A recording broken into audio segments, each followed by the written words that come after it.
What's up, friends? It's Haley, aka Bird, and you are tuning in to the Give 'em the Bird podcast. This podcast is all about challenging what it means to be healthy and fit. It's about celebrating sustainable behavior change and non-scale victories. And most importantly, it's about giving the bird to the diet industry and societal expectations of body size. Why? Well, because at the end of the day, you have an entire life to live that does not require your body look a certain way. Thanks for tuning in. Now let's give 'em the bird. Hello everyone and welcome back to another episode of GTB. My name is Haley, aka Bird, and I am so pumped to have you here. If you noticed, I can no longer say Haley Hines because as of Friday, May 13th at like 4:20 p.m., I am officially Haley Melchert. Woohoo! That's right. Tyler and I finally tied the knot after 6 years, and it feels really freaking good. Not only just to be married, I don't know why, feels kind of good, but also to be done with the planning and the preparation for the wedding. There's a lot that goes into it. At least there was on my end of things because I decided to plan it all myself. So it just feels amazing to like sell the decorations that I purchased and just start cleaning things up and to free up my mental space enough to actually record podcast episodes. Oh my gosh, I have recorded, this is my third in 3 days. I had 2 interviews, one on Monday, one on Tuesday, doing this solo episode today, and it feels good to be back. I feel like I am just working at full force. I was even able to decrease my anxiety medication back to its normal amount because I did increase it prior to the wedding. Anywho, about I guess a month ago, I think it was back on like April 18th, I released the wedding and body image episode. It was my last solo episode before taking a bit of a wedding hiatus. And I wanted to do a little bit of a recap. You know, I did like a precursor to the wedding, how things were going, like mentally and physically and with body image and whatnot. And I thought I would give you like a follow-up.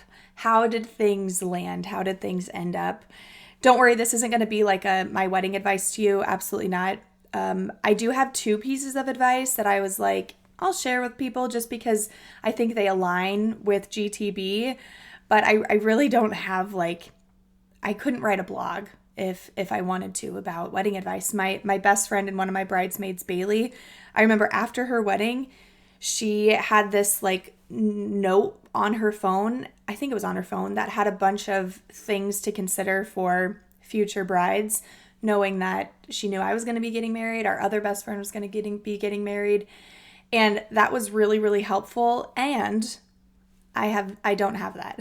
I have no words of wisdom besides 2 things. So I want to hit on those briefly, and then the rest of this episode is really going to be devoted to talking kind of a follow-up on the body image side of things and some things that I noticed as I got closer to the wedding, and then also post-wedding, some things that I noticed related to like intuitive eating and body image and whatnot. But to kick it off, my 2 pieces of advice for wedding planning. Frickin' 1, keep it simple. Holy shit. I tell you what, keeping it simple made the day go so smoothly. I am not one to typically use the word perfect to describe something because we try to keep it real here. We try to be authentic and genuine. And let's be honest, perfect gets overused. And in reality, shit's never perfect. But I kid you not, the wedding felt perfect. I have talked to, several people after the fact, and they said the same thing. So I was like, whether it was just that, our team of people did a really good job of not letting Tyler and I know when shit hit the fan, or whether shit just didn't hit the fan. Either way, it was absolutely perfect. It was so smooth. And I think that the fact that we kept it so simple is what made it go so smoothly. I didn't have to designate a ton of different people to do a ton of different things. Really, the only thing was, hey, after the ceremony, will you bustle my dress? And will you start cleaning up the decorations so that Tyler and I don't have to? I mean, we just kept it so freaking smooth. And another part of the reason why it was so simple was because There were a lot of things that we didn't follow like the traditional wedding route for, and it's just because it didn't feel like authentic or good for us, so we changed it up a little bit. So certain things like having like father-daughter dance or, mother-son dance, or even like our speeches, we didn't do maid of honor and best man speeches. We just gave, a speech thanking everybody. We didn't do a long ceremony. It was not religious at all. It literally was 8 minutes and 12 seconds. Thank you to our friend and amazing officiant, Joe. He did a killer job of it. So I think my point with that is don't be afraid to go against the grain if that's what feels authentic and good for you. We also got really lucky that we didn't have any pushback on that. Like, our parents didn't care if we didn't do dances. We did end up surprising them on our first dance about halfway through. Tyler grabbed his mom and I grabbed my stepdad, and that was really cute. But nobody pushed back on us having a short ceremony or it not being religious or not doing like specific dances. We didn't do like a wedding party entrance, and everybody was okay with it, or at least they were okay enough with it to not say anything. So keep it simple and do what feels good for you. And if simple doesn't feel good for you, then I think don't do that. Simple can be different for every single person. But again, just do something that's authentic to you, that feels good for you, because at the end of the day, you just want to be happy. You just want to be happy. So those are my 2 general pieces of wedding advice. Now to what you came here for, the body image and food and all of that follow-up. So about a month before the wedding, again, that was when I did my solo episode on wedding plus body image. And that was, I have it written down, April 18th that I've released that. So about a month out from the wedding.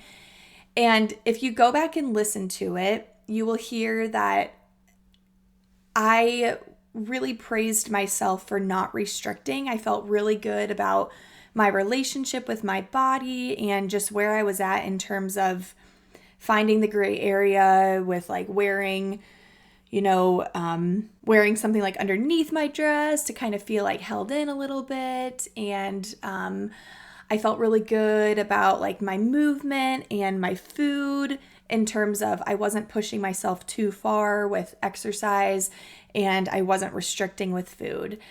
So yay, pat on my back, proud of me for that. But about a week and a half or so out from the wedding, so literally shortly after I released that episode, a combination of things happened. One, I hurt my foot. I think it's just like tendonitis. I have terrible feet, and yeah, if you've been around GTB long enough, you've heard the whole bunion situation. But I hurt my foot, and it's feeling a lot better, but it was to the point where I couldn't work out because I could barely walk on it. I could have done like non-weight bearing exercise, but leading up to the wedding, I was like, I'm going to baby the shit out of my foot because I don't want to hurt it to the point where like I can't walk down the aisle or I can't dance afterwards or whatever. So I hurt my foot, so I wasn't going to the gym.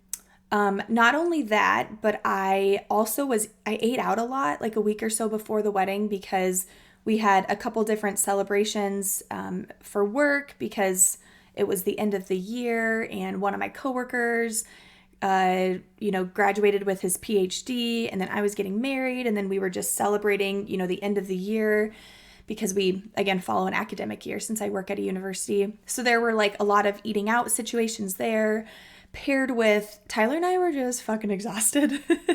And in 1 week, we decided to go to our favorite Mexican restaurant, not once, but twice. And I don't feel bad about that because it's a small business, supporting small, and you never need to feel bad about it. And also financially, very, very well priced. So that, and then also my sister was in town. And just to keep things easy, like one night we got pizza. Another day we went to, a restaurant in town and had like drinks and a nice meal and everything. So all of those things combined, the foot injury, the eating out extra, not being able to work out, and just the fact that I was like, holy shit, we're getting closer to this day where I'm going to be in a dress. All Eyes Are on Me, again, something that I talked about in, the previous solo episode, there was a lot of restriction that happened in like that week or so leading up to the wedding. Nothing concerning. Looking back, it's no wonder, perfect chain of events leading to some restriction. And what I really wanted to hit on with this restriction was, from the outside, it didn't look like I was restricting at all. Like, I was still going out to eat. I was still eating regularly. But on the inside, mentally, I was freaking the fuck out. Every minute of every day was thinking about, how is this food going to impact my body? Is there a way that I can push this food off and wait a little bit longer to eat? A lot of fear around carbs. So much fear that I didn't really have a ton of carbs leading up to the wedding. And then the night before the wedding, I was like, I'm carb loading this shit. Or 2 nights before, I guess. And I made like this delicious pasta, and it was so good. So a lot of freaking mental restriction going into the wedding.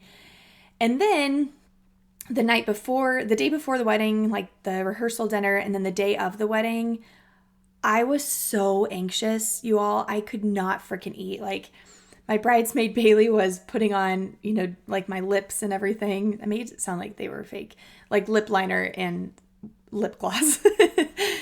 And I was like gagging, like, and I was so anxious. I'd never been so anxious. I think the last time I was that anxious where I felt nauseous was like way back when I was really little and didn't even know it was anxiety. I'd never been so anxious that I physically couldn't eat due to nausea. And so it was like all of the mental restriction leading up to the wedding. And then it was restriction, but it wasn't because I didn't want to eat due to my body size. It was literally physically, it felt uncomfortable, which is 2 totally different things, right? So I didn't eat a lot during the day. And then what happens when we restrict? Rebound eating. We eat our faces off. Beginning at 1 a.m. with Papa John's pizza. Tyler and I shut Papa John's down with a large pepperoni pizza, went back to our hotel room, and I had a time with that pizza. Tyler didn't eat very much and he passed out, and I ate so much pizza. I was so hungry. So this is rebound eating, right? Rebound eating is a result of deprivation or restriction. When we would deprive ourselves of anything, whether that's like physical restriction or again, that psychological or mental restriction, we literally heighten our desire for that very food thing, item, food, whatever it is. And so I experienced a lot of rebound eating right after the wedding, beginning with like brunch the next day and then eating like an entire case of Oreos and eating 3 things of ice cream in a day, and all getting chips and these foods that like I typically will get regularly at the store. I filled up my cart like halfway full of them.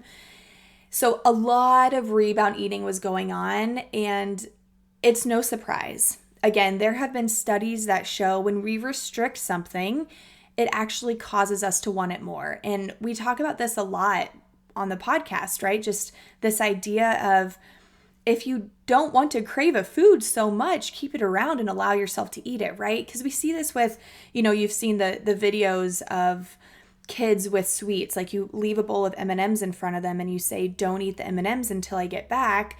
That makes them want the M&Ms more, right? They've done studies with kids and toys. Like, this is the only toy that you can't play with. Play with any other toy in this room. They have free reign of other toys, but yet they go to this one toy that they were told not to, right? Because it's off limits. We've like heightened that desire to want to use that thing. We can also see this in studies of like kids who were deprived of love or anything, right? If you grew up not being able to purchase anything because maybe you were financially insecure, when you finally get money, you're like, give me all that shit, right? So deprivation leads to this rebound effect, whether it's with food, toys, cars, money, you name it, it happens. And I absolutely experienced that. And I luckily had a therapy appointment on Monday after the wedding. So we got married on Friday. I had therapy on Monday, and I sat down and I told my therapist, like, I'm feeling hella good, but there's a lot of rebound eating going on. And you know what? I'm okay with it. Like, I made the conscious decision that I was not going to judge myself. I was just going to do what felt good in that moment. And I know that judging the rebound eating, feeling guilty for the rebound eating, only leads back up to the top of the cycle of dieting, which is to diet and restrict and deprive ourselves again. And that's when that cycle freaking continues. But if we binge or have that like rebound eating situation and we make the conscious decision that I'm not going to feel guilty for this, I'm not going to judge myself because of it, it can break that cycle right then and there. And it's really, really powerful when that happens. I also think too, it was a matter of reminding myself, duh, of course this happened because you physically restricted food. You mentally and psychologically restricted food. Like, this is part of the frickin' process, and I know it. And so I think removing the shame, removing the guilt, removing the judgment makes me feel fine about it, because it is okay. Like, it is absolutely okay. I ate all that shit and I didn't fucking die, and no one died. My bank account died a little bit because I purchased a lot of food, but that's beside the point. So I think that's the one big thing, is recognizing that if you do rebound eat, not to feel shame for it, remove the guilt. I also, too, I think not only would it have been easy for me to feel guilty and shame and judge myself for the rebound eating, but also the restriction and the deprivation that took place. It would have been so easy for me to be like, what the fuck? I know better. I know better, yet I'm still restricting. I know better, yet I still deprive myself, and that's why I'm rebound eating. And again, I made the conscious decision that I wasn't going to do that. It was a no-brainer that this was going to happen. Like, I kind of expected some sort of restriction or deprivation to happen. And again, regardless of whether it's expected or not, does judgment or shame help the situation? No. It's literally that idea of, we worry about something and then it causes us to suffer twice because of it, right? Like, not only was I kind of suffering when I was depriving and restricting myself, but had I judged myself for depriving and restricting myself, I would have just had to suffer through that twice. So making the conscious decision not to judge ourselves when it happens. Now, in the moment of the restriction and the deprivation, some things that helped me were just becoming aware of it and just noticing like, ooh, I'm doing that thing again, and you can eat whatever food that you want.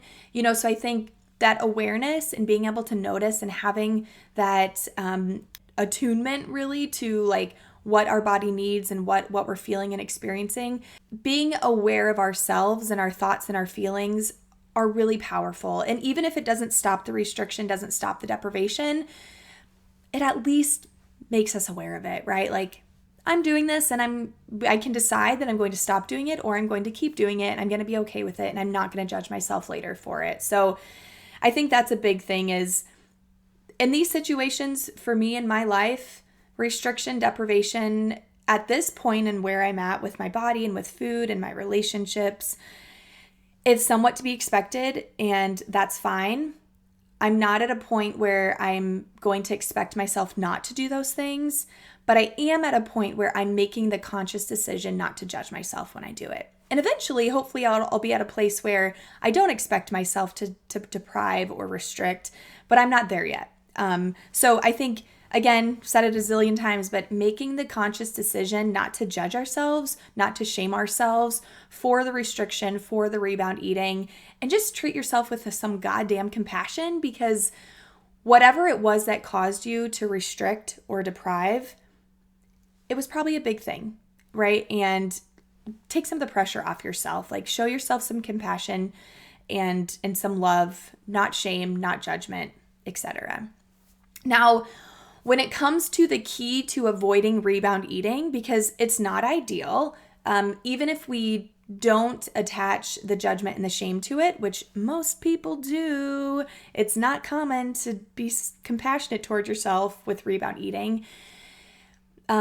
But the key to avoiding rebound eating is giving ourselves unconditional permission to eat. And unconditional permission to eat means eating the food you desire and making your food choices emotionally equal. So regardless of whether you are eating ice cream or a salad, we're not placing shame or judgment on them. Shame and judgment's coming up a lot here, right? So giving yourself unconditional permission to eat, eating what you really want without placing shame or judgment on that thing, not placing like a moral value to a food, right? So that is the key to avoiding rebound eating. And I thought that I was there. I thought that I was there. But again, I've also never gotten married before. And I think that, again, just coming back to, I'm not going to judge my experience because what I did in the moment was what my body and my mind thought that I needed to do. And I lived to see the other side. So again, the key to avoiding rebound eating and avoiding the oftentimes, the shame and the guilt that comes with rebound eating, even though it doesn't need to be shameful or judgmental or full of guilt. I just want to preface that, like, you don't have to feel that, but it typically we do feel that. The key to it is making peace with food and giving yourself unconditional permission to eat.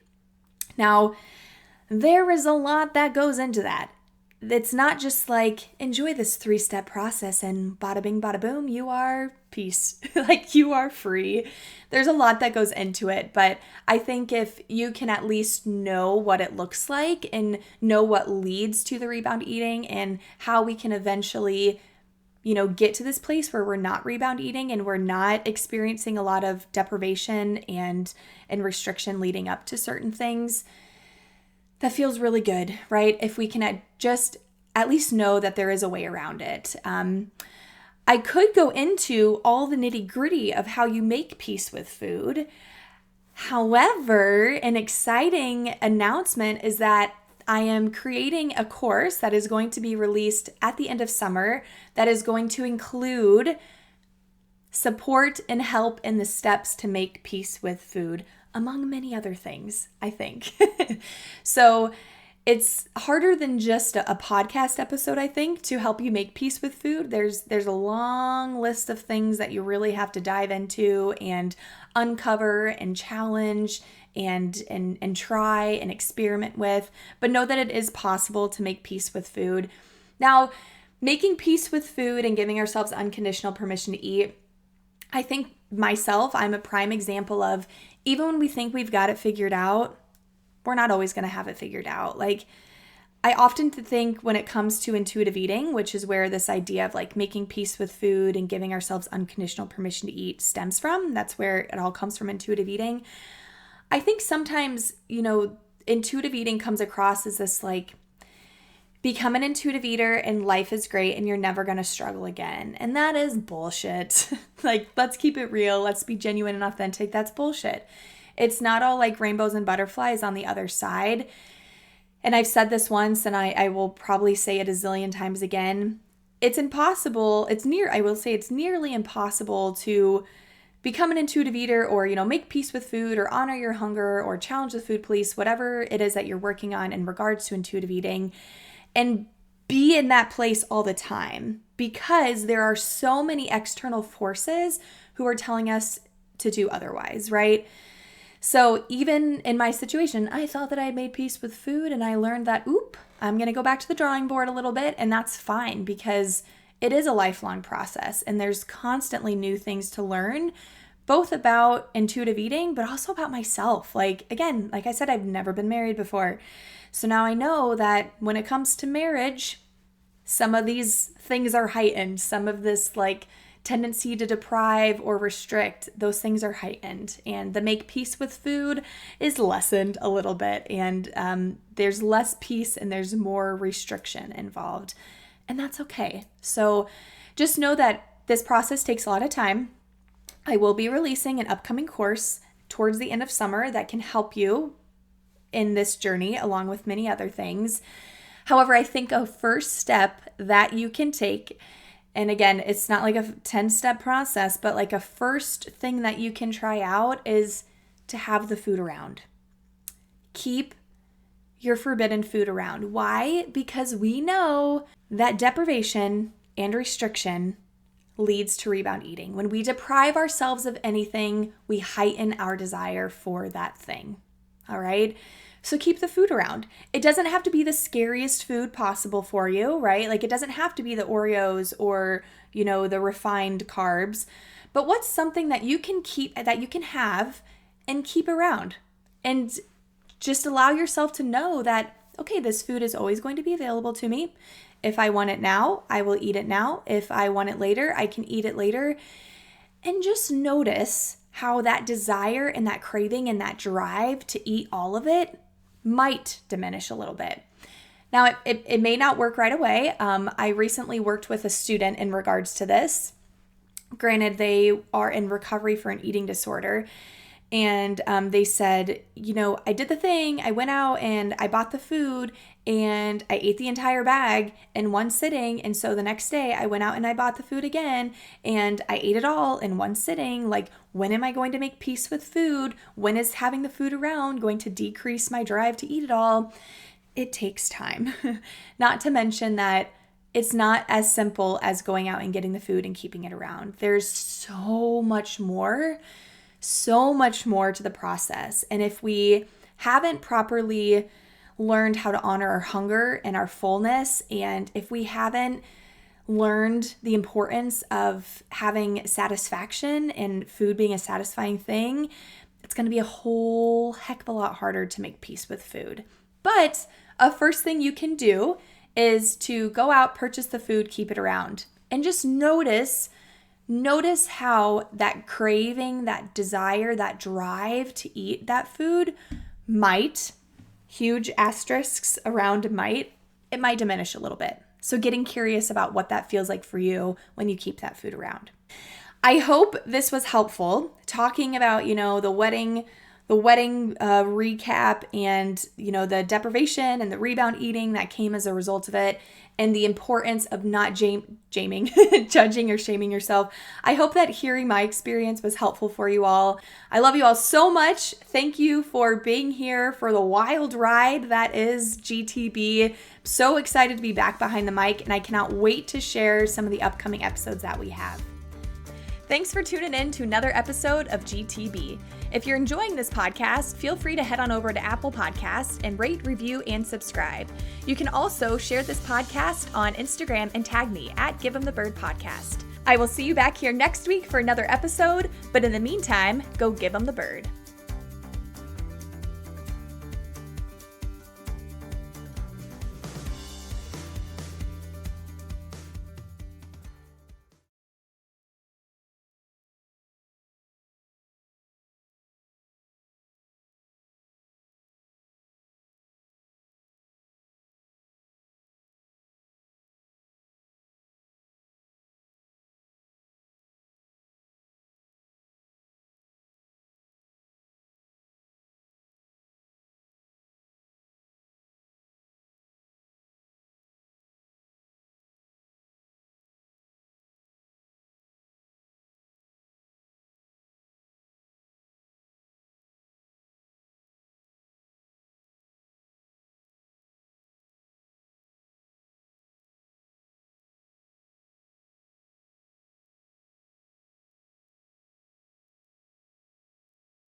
Thanks for tuning in to another episode of GTB.